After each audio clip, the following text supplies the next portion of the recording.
টালিগঞ্জে বেআইনি নির্মাণ ভাঙায় স্থগিতাদেশ, ওয়াকফ সম্পত্তি দখল করে নির্মাণের অভিযোগ। সতীশ মুখার্জি রোডের এই ঘটনা, সেখানে বেআইনি নির্মাণ ভাঙায় স্থগিতাদেশ।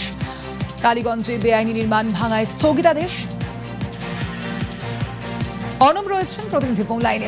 অর্ণব, ঠিক এই যে স্থগিতাদেশ দেওয়া হয়েছে সেখানে ঠিক কি কি অভিযোগ সামনে আসছে? এই নির্মাণের ক্ষেত্রে কোথায় কোথায় অনিয়ম রয়েছে? দেখো, অনিয়মের বিষয়টি কলকাতা পুরসভার সামনে আসে এবং তাই কলকাতা পুরসভা আইন মেনে তারা পদক্ষেপ করেছিল এবং পদক্ষেপের ধাপ হিসেবে তারা ডেমোলিশন অর্থাৎ সেটাকে ভেঙে সরিয়ে দেওয়ার কাজ শুরু করতে যায় আজকে। কিন্তু আজ রবিবার ছুটির দিন, কলকাতা হাইকোর্টের এমনি কাজের দিন নয়, কিন্তু প্রায় 100টি পরিবার ওই নির্মাণের মধ্যে তাদের জীবন জীবিকা বা থাকার বাসস্থান সবই একসঙ্গে রয়েছে। সেই জায়গা থেকে পরিবারগুলির তরফে কলকাতা হাইকোর্টে জরুরি ভিত্তিতে মামলা দায়ের করে অনুমতি চাওয়া হয়। ভারপ্রাপ্ত প্রধান বিচারপতি তপব্রত চক্রবর্তী সেই অনুমতি দেন এবং রবিবার ছুটির দিন বিশেষ বেঞ্চ বসে। বিচারপতি রাজা বাসু চৌধুরী সব পক্ষের বক্তব্য শোনার পর এক্ষেত্রে কলকাতা পুরসভার যুক্তি এবং একই সঙ্গে যারা মামলা করেছেন অর্থাৎ যারা দাবি করছেন ওই নির্মাণ ভাঙা যাবে না, তাদের যুক্তিও শোনেন বিচারপতি রাজা বাসু চৌধুরী। এবং দুই পক্ষের বক্তব্যের পর বিচারপতি অন্তর্বর্তী স্থগিতাদেশ দিয়েছেন। আগামী 30 দিন ওই নির্মাণ ভাঙা যাবে না, এই মর্মে স্থগিতাদেশ দেওয়া হয়েছে। তবে আগামী 30 দিনের মধ্যে এই জায়গাটি যে বিতর্ক দেখা দিয়েছে, সেই বিতর্কটি নিষ্পত্তির জন্য যে আইনি পথ খোলা রয়েছে সেটা কলকাতা পুরসভার ট্রাইব্যুনাল। সেই ট্রাইব্যুনালে পরিবারগুলির তরফে ওই জায়গার নির্মাণকে ঘিরে যে বিতর্ক, সেটা আবেদন করা যাবে এবং সেই আবেদনের যে চূড়ান্ত ফলাফল তার উপরে কিন্তু কলকাতা পৌরসভা যে সিদ্ধান্ত আজ নিতে যাচ্ছেন তার ফলাফল ভবিষ্যৎ নির্ভর করবে, এমনটাও বিচারপতি পর্যবেক্ষণে জানিয়েছেন। ওকে,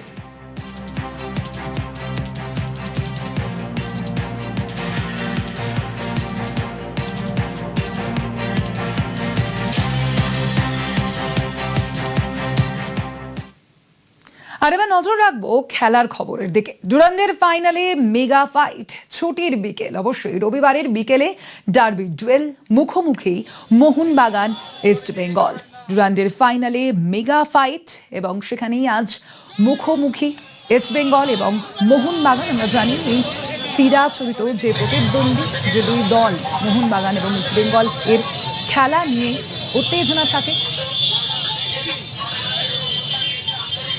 আমরা কথা বলবো এ নিয়ে। আমাদের সঙ্গে এই মুহূর্তে সরাসরি রয়েছেন প্রতিনিধি হিরণ। প্রথমত তো অবশ্যই রবিবাসরীয় বিকেল এবং সেখানেই যেমনটা দেখা যাচ্ছে যে মোহনবাগান এবং ইস্ট বেঙ্গল তাদের মধ্যে এই খেলা রয়েছে, ফলে এই মুহূর্তে সেখানে কতটা উন্মাদনা তুঙ্গে রয়েছে ক্রীড়াপ্রেমীদের?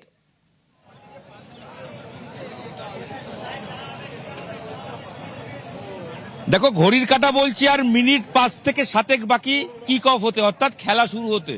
তাই শেষ মুহূর্তের উন্মাদনা, যুবভারতীর রং হয় সবুজ বেরুন, না হলে লাল হলুদ। তবে এখন তো 50-50, বাঙালির লড়াই, ইলিশ চিংড়ির লড়াই, ঘটি বাঙালির লড়াই। আমি যে গেটটায় দাঁড়িয়ে আছি, লম্বা লাইন, বিভিন্ন বয়সের মানুষ রয়েছেন। আমি একটু সেলিব্রেশন শুনতে চাই।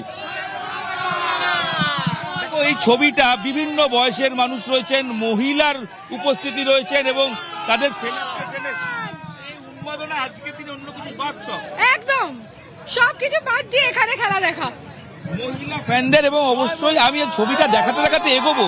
আমার চিত্র সাংবাদিককে বলবো, কেউ জাতীয় পতাকা হাতে মোহনবাগান ইস্ট বেঙ্গল সমর্থকদের জন্য চেয়ার আপ করতে এসছেন। আমি ছবিটা যখন দেখাই, একটু পরিসংখ্যানের দিকেও বলি, যদিও ইতিমধ্যেই পরিসংখ্যান বলছে ডুরান্ডের কখনো ফাইনালে ইস্ট বেঙ্গল মোহনবাগান মুখোমুখি 12 বার হয়েছে, তার মধ্যে 5 বার করে দুটো দল জিতেছে, 2 বার জয়েন্ট উইনিং হয়েছে বা জয়েন্ট উইনার হয়েছে।